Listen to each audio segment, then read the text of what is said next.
sobre el uso, bueno,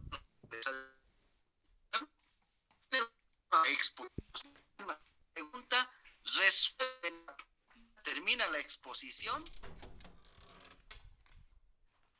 después y se sientan y se pensar, pero debía haber respondido de esta forma. Me he olvidado estito más. Esto debería haber dicho. O en el momento en el que, por ejemplo,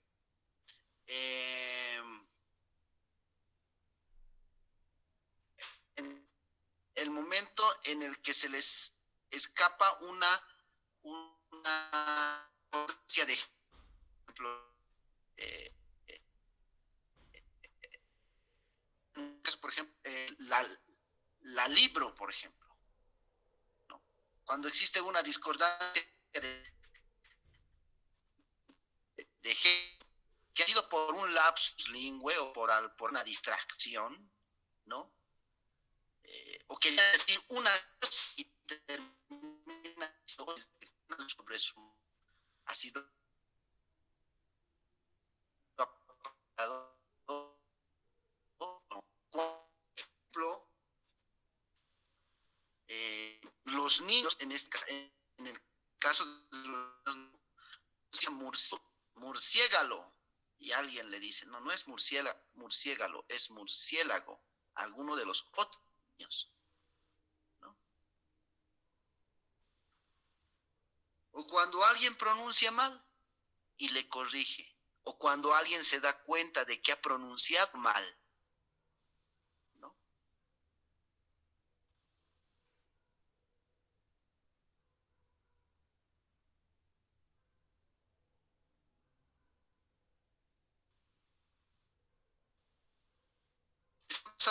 ¿Es así?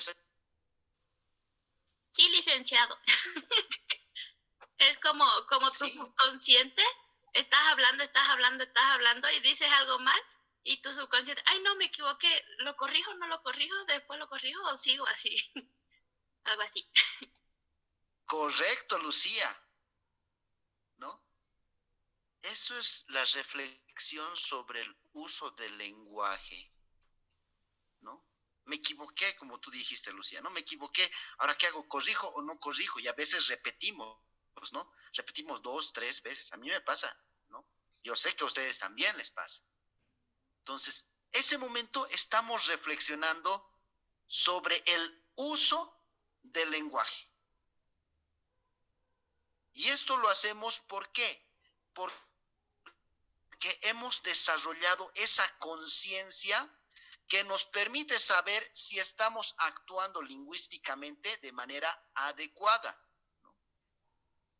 O como por ejemplo cuando tengo mi amigo que es decano del área de sociales, se llama Adrián, ¿no?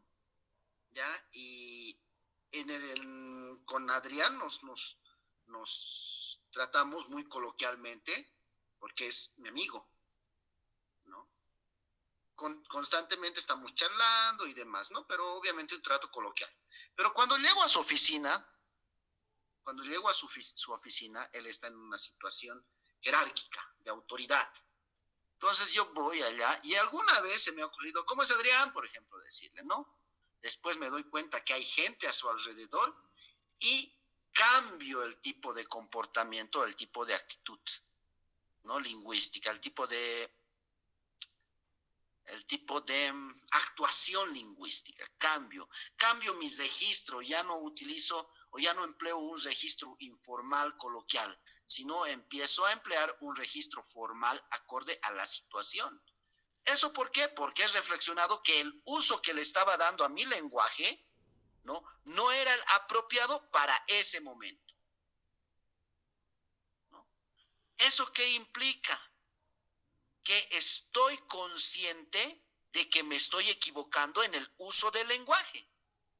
Y ese estar consciente del uso del lenguaje, nosotros vamos a desarrollarlo desde que somos niños, ¿no? A esa conciencia del desarrollo del lenguaje,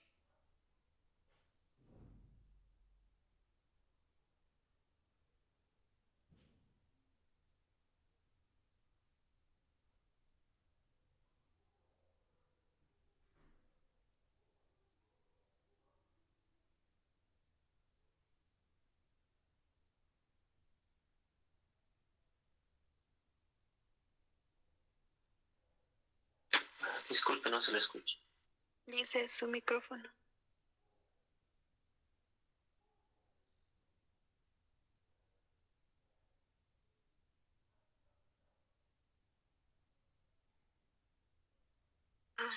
Sí, dice.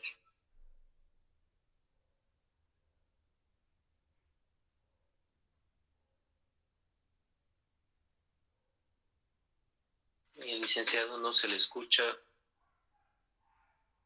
Sí, dice, no se le escucha. Se salió de la...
Hola. Licenciado, se le escucha. Hola. Bien, gracias. Se cortó mi conexión de internet. Bueno, estoy compartiendo con mis datos, pero vamos a proseguir. Ya me quedé en...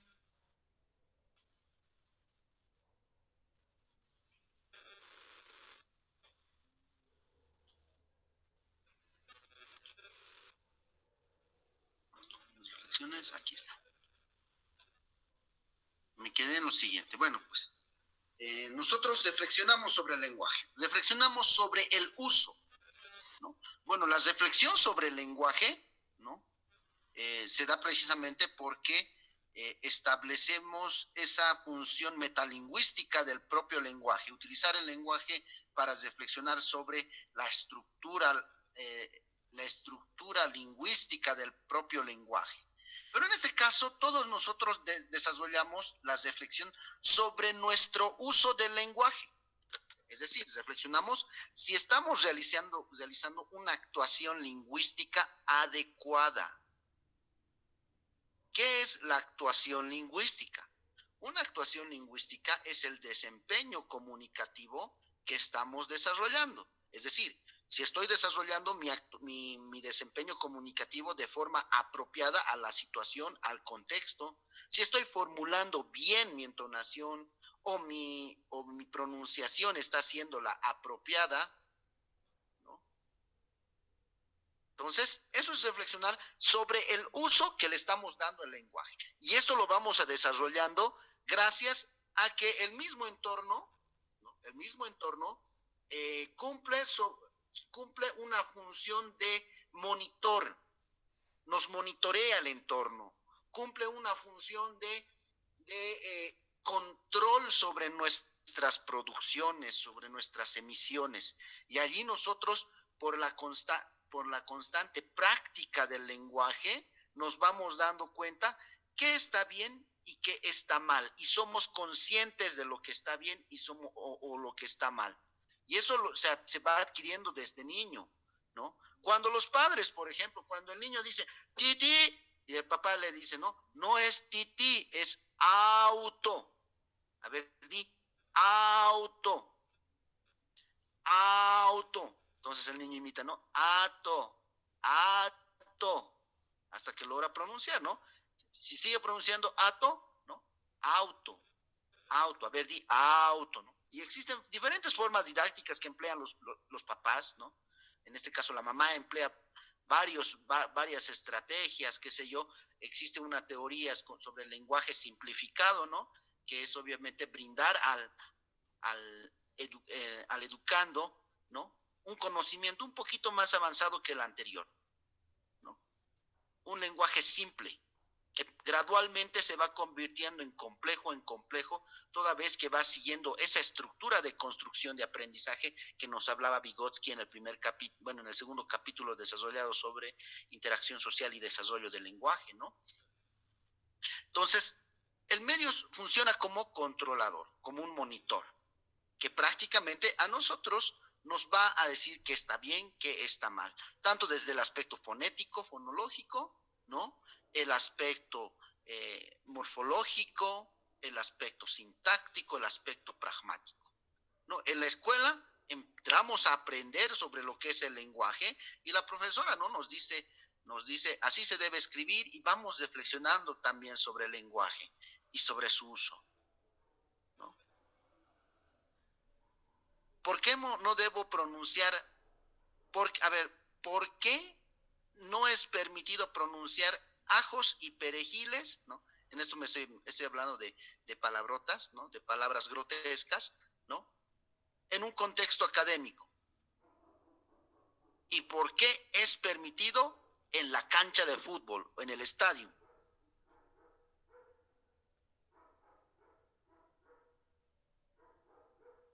Las palabras grotescas como esas tienen la misma sanción social en estos dos aspectos, en estos dos espacios.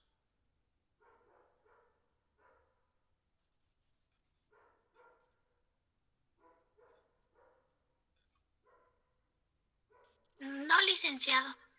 Sería porque esas palabras, bueno, en el entorno educativo se ven como maleducación, y ya cuando uno está en un ámbito de amigos, así, es como uno se siente más libre, digamos, y puede expresarse. ¿Por qué? Porque ese entorno está acostumbrado y sabe que no tanto es, digamos, cuando están en deporte, decir esas palabrotas por algunas, digamos, que fallan el gol o así. Ya, muy bien.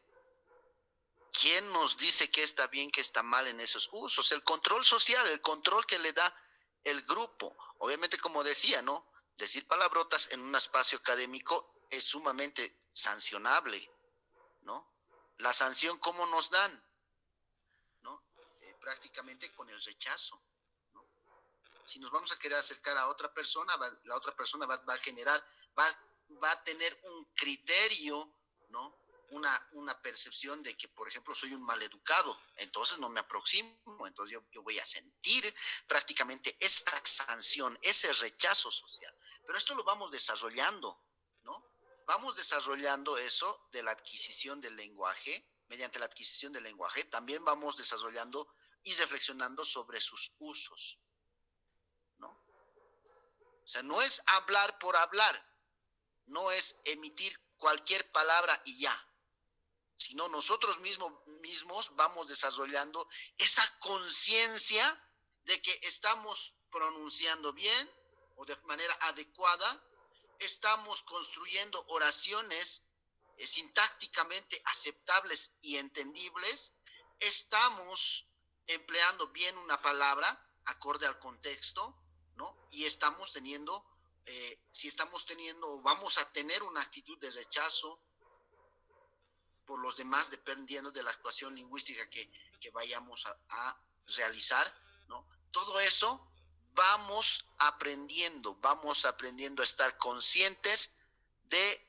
nuestro uso del lenguaje, y a eso se le denomina conciencia metalingüística, ¿no? Entonces, ¿es necesario reflexionar sobre el uso del lenguaje? Sí, lo hacemos constantemente, cuando nos damos cuenta que hemos emitido una expresión de manera inapropiada, ¿no? Las habilidades metalingüísticas o la conciencia metalingüística en este caso, ¿no?, constituyen un conjunto de capacidades de metacognición referidas sobre la reflexión del uso y la manipulación intencional de estructuras lingüísticas, ¿no? Eso lo dijo Gombert el año 93. Nosotros vamos a desarrollar habilidades metalingüísticas porque obviamente desarrollamos la conciencia de qué uso es apropiado y qué uso no es apropiado, qué está bien, qué está mal en base a mi manipulación del lenguaje, a mi manejo del lenguaje, a mi uso del lenguaje, ¿no? Esto lo vamos haciendo obviamente porque hemos desarrollado esa conciencia. Y eso lo desarrollamos desde niños, ¿no? La conciencia metalingüística está conformada por el desarrollo de estas 4 subconsciencias. La conciencia fonológica, la conciencia morfológica o de las palabras, la conciencia sintáctica, la conciencia pragmática, ¿no? Cuando desarrollamos esas conciencias, estamos a nivel de la reflexión sobre el uso que le damos, por ejemplo, en el caso de la pronunciación, en la conciencia fonológica, nos damos cuenta si es que hemos pronunciado de manera apropiada o no. Además, ¿no?, vemos o analizamos o estamos conscientes de todo el uso, ¿no?, de todo el uso que existe en cuanto al espectro fonológico del castellano, en este caso, ¿no? La conciencia fonológica es precisamente saber que ciertos sonidos van a cambiar significados, ¿no?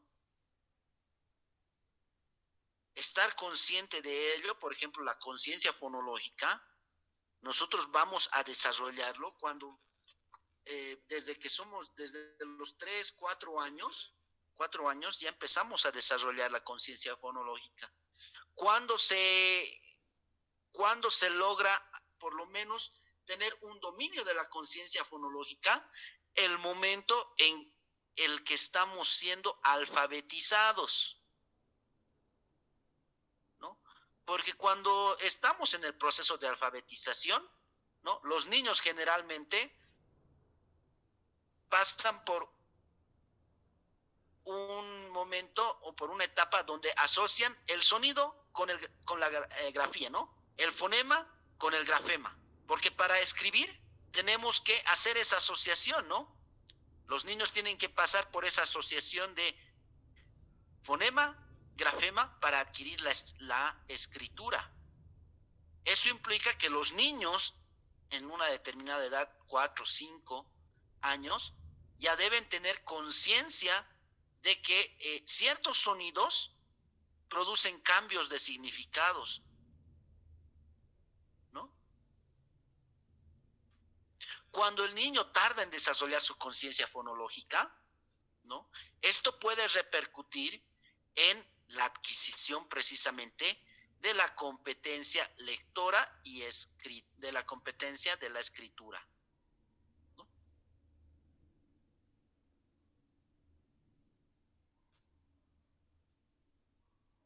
La conciencia de las palabras implica el uso de en este caso algo me estoy olvidando sobre la conciencia fonológica, ¿no? En el caso de la conciencia fonológica, nuestros primeros avances en cuanto a nuestro desarrollo de esta conciencia se da precisamente en el proceso de alfabetización, donde obviamente han debido abordar en teorías de la lectoescritura, ¿no? Que existen diferentes métodos de alfabetización, método global, método sintético, método fonético y otros, ¿no ve? La conciencia fonológica se analiza a partir de las tres dimensiones que tiene esta, ¿no? La dimensión silábica, la dimensión intrasilábica y la dimensión fonémica, ¿no? La dimensión silábica es tener la conciencia de que, por ejemplo, puedo diferenciar diferentes sílabas, ¿no? Decir que puedo distinguir una sílaba de otra. Podemos separar las sílabas de una palabra. La conciencia intrasilábica es tener el dominio de que esa sílaba puede desmembrarse todavía en ciertos componentes y que uno de esos componentes es núcleo de sílaba. Finalmente, la conciencia fonémica ya va direccionada al análisis de los sonidos de manera aislada. De ahí vienen de esa teoría de las dimensiones que tiene la sílaba en cuanto a la conciencia fonológica, ¿no? Vienen pues los métodos de lectura, el proceso de alfabetización. ¿Cómo hago que el niño asocie, ¿no?, fonema con grafema? ¿Parto primero por las sílabas o parto primero por las estructuras más pequeñas, que son los fonemas? Generalmente lo que se entiende, bueno, ahora los métodos han evolucionado. Los primeros métodos inicialmente iban a tratar de encontrar la asociación entre fonema y grafema. Los procesos de alfabetización o los métodos de alfabetización iniciales planteaban eso: asociación fonema-grafema. Sin embargo, ahora existen unos métodos mucho más innovadores que van a la otra dimensión, a la dimensión silábica, para empezar el proceso de alfabetización. Obviamente pasan de la sílaba, las propiedades intrasilábicas y finalmente la distribución fonémica, ¿no? Eso es lo que hacen ahora. O sea, depende de la teoría, en este caso, del método, ¿no?, para establecer su procedimiento en el proceso de alfabetización. Ahora, el desarrollo de la conciencia fonológica no termina después de la alfabetización, no termina 7, 8 años, a los 8 años, no termina. Seguimos adquiriendo nosotros la conciencia fonológica cuando distinguimos el aipue. El aipue está aspirando al final el sonido S, ¿no? El sonido fricativo alveolar sordo. Nosotros podemos decir eso, pero no, los que no son lingüistas, está pronunciando, está aspirando en lugar de pronunciar el sonido S. Este debe ser cambita, debe ser de Santa Cruz o debe ser cruceño. Ya estamos generando ciertos estereotipos, ¿no? Empezamos a escuchar Benipe. P no ha pronunciado el S final en pues, entonces este debe ser peruano, ¿no? Entonces generamos estereotipos porque ya reconocemos las diferencias fonológicas, incluso de las variedades dialectales de nuestro idioma. Y eso obviamente lo vamos adquiriendo constantemente, ¿no? Entonces, este proceso del uso del lenguaje va desde nuestra formación e igual va teniendo niveles, nivel básico, intermedio y avanzado, si lo queremos catalogar así, ¿no? Bien, la conciencia de las palabras implica el desarrollo de precisamente cómo se conforman las palabras. Es el aspecto morfológico, ¿no? Problemas de discordancia de género, número y todo aquello se abordan precisamente en esta conciencia, ¿no? El libro se ha traído. Ahí, estar consciente de que me he equivocado implica la conciencia sobre el uso y la construcción apropiada de las palabras. La conciencia sintáctica es darme cuenta que ciertas estructuras no son adecuadas acorde a nuestro idioma, ¿no? Por ejemplo, está lloviendo, sigue.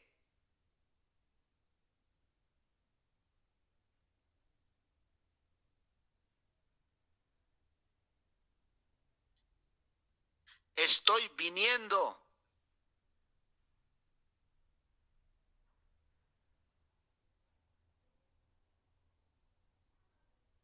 Conciencia pragmática. Saber qué enunciados son apropiados en un contexto y en otro contexto no.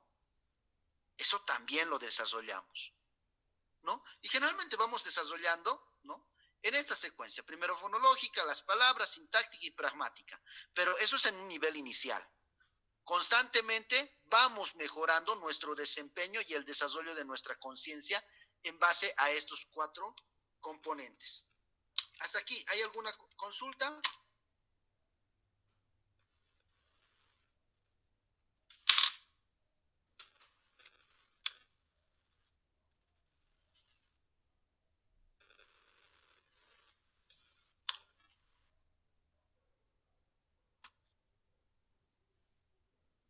Hola. No, licenciada. Ya, gracias. Bien. Eso es la conciencia metalingüística y esto ocurre, ¿cómo se da en el aprendizaje de una L2? También debe darse. Vamos a ver los modelos de aprendizaje de segundas lenguas más adelante. Pero si hemos comprendido que nosotros en nuestra L1 desarrollamos esta conciencia metalingüística, pues estamos en buen camino. Bien, el desarrollo de la conciencia obviamente nos va a permitir el desarrollo también de lo que se denomina competencia comunicativa.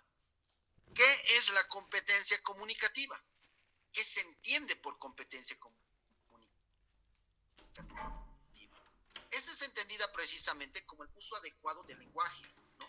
Al decir uso adecuado no estoy diciendo uso correcto, sino uso apropiado al lenguaje, porque el lenguaje puede tener un uso en un contexto, en otro contexto, dependiendo la situación comunicativa, ¿no? Entonces, el uso adecuado del lenguaje implica tener la competencia comunicativa.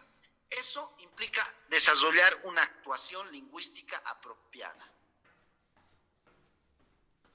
La competencia comunicativa, si es entendida como saber usar la lengua para comunicarse de manera adecuada, apropiada, tiene, según Holiday, tiene estos componentes: competencia gramatical, lingüística.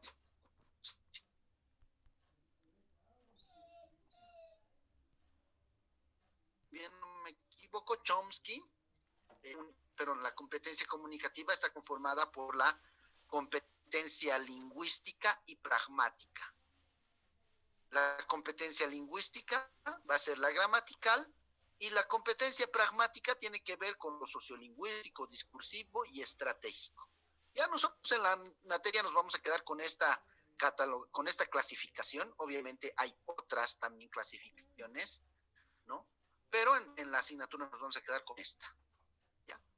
La competencia gramatical implica la capacidad o manejo, ¿no?, de los aspectos gramaticales del idioma. ¿Cuáles son esos? El nivel fonológico, morfológico y sintáctico. Eso es gramatical, ¿no?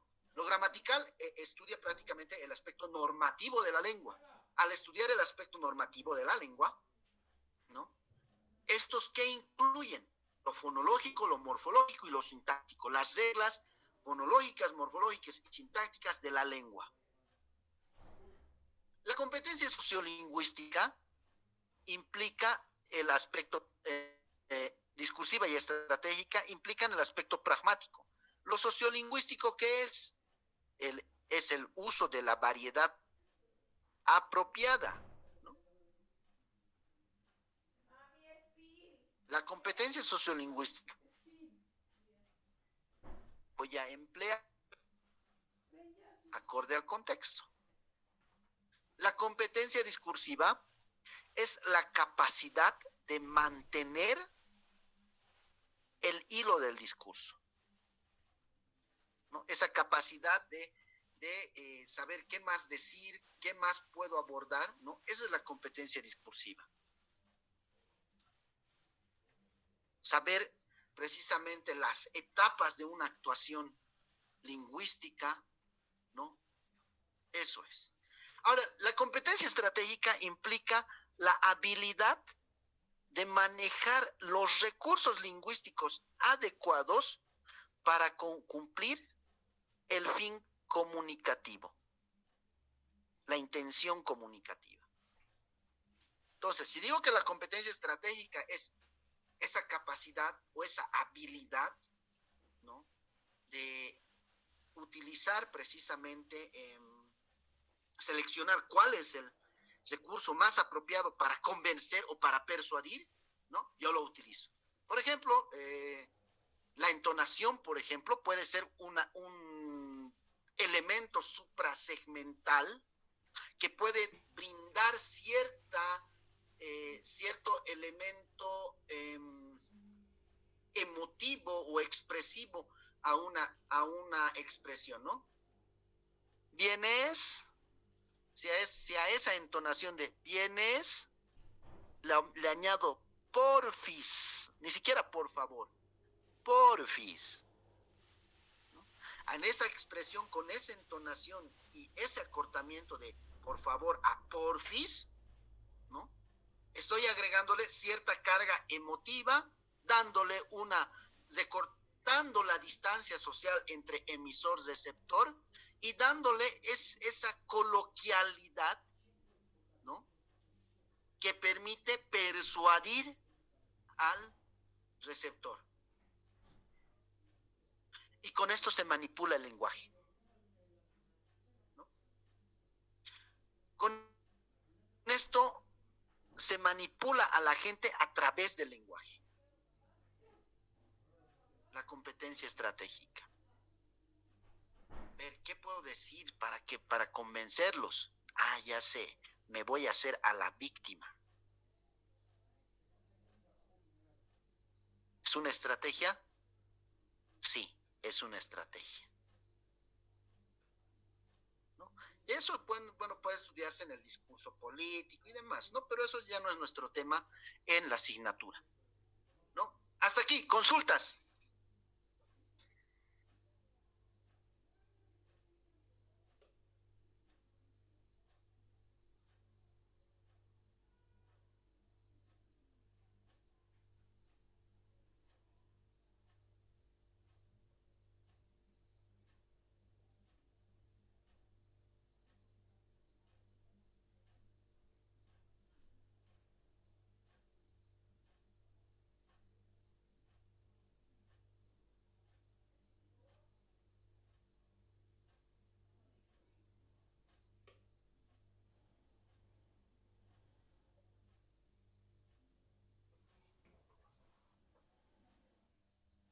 Bien, su silencio me dice algo, me dice que o han comprendido o no han comprendido nada, una de las dos. Quiero saber la respuesta. ¿Se ha comprendido? Sí, licenciado. Licenciado. Bien, gracias. Todos estos componentes entonces nos van a asegurar, ¿no?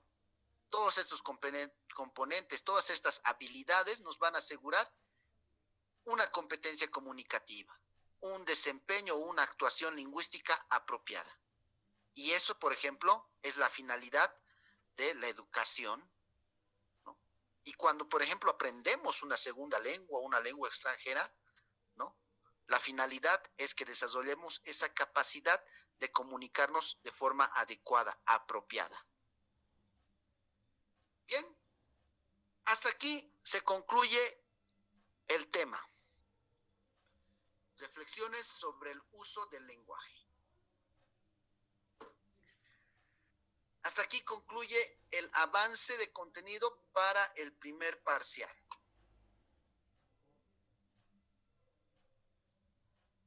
Estamos a martes 30. Como les había mencionado la anterior semana, ¿no?, el jueves bueno, el jueves primero no vamos a tener sesión, no vamos a pasar clases el jueves primero, vamos a tener para repasar precisamente para nuestra primera evaluación. El examen va a ser el martes 6. El martes 6 de septiembre va a ser el primer parcial. ¿Qué va a entrar? Capítulo 1, que era aspectos sociolingüísticos, lo que hemos visto de Cerrón Palomino, Rodolfo Cerrón Palomino, y el texto, bueno, interacción social y desarrollo del lenguaje, ¿no? Y esto de reflexiones sobre el uso del lenguaje. No les he mandado así que lo estamos avanzando. Si se ha entendido, pues si me han entendido, en este caso no vamos a tener ningún problema, ¿no? Eso va a entrar en el examen. Está bien, licenciado. Bien, entonces quedamos acá. Nos vemos el día martes 6 para dar nuestro primer parcial. ¿Dónde vamos a dar el primer parcial? No creo que vaya a ser presencial aún. Así que el primer parcial vamos a tener suerte, vamos a darlo de forma virtual. Ya el segundo parcial ya vamos a estar en clases presenciales, así que lo vamos a dar en el curso. ¿Ya? Licenciado, Antes, una nos vemos a pregunta. las 9. ¿Sí? ¿Eso de las clases presenciales ya está definido que vamos a volver al siguiente mes?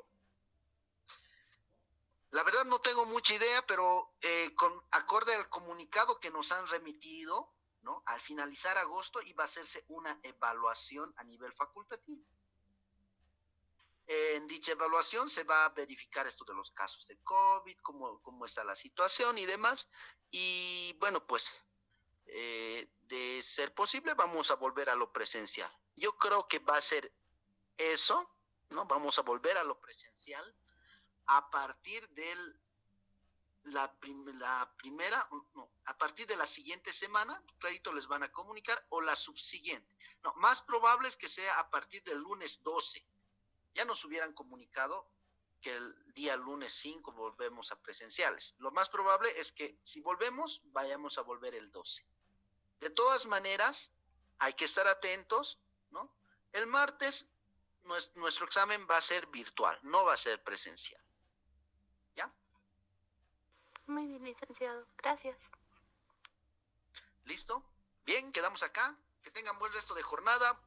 Nos vemos el siguiente martes. Disculpe, licenciado. ¿Sí? Una consulta. El día martes entramos a la reunión de Meet y ahí vamos a dar el examen o directamente nos va a enviar el formulario. Vamos a entrar primero a Google Meet. Ok, está bien. Muchas gracias, licenciada. Por favor, van a habilitar su cámara. Eso me estaba olvidando, ¿no? Van a habilitar su cámara para dar nuestro examen. Así que necesitan estar en un espacio donde puedan escribir.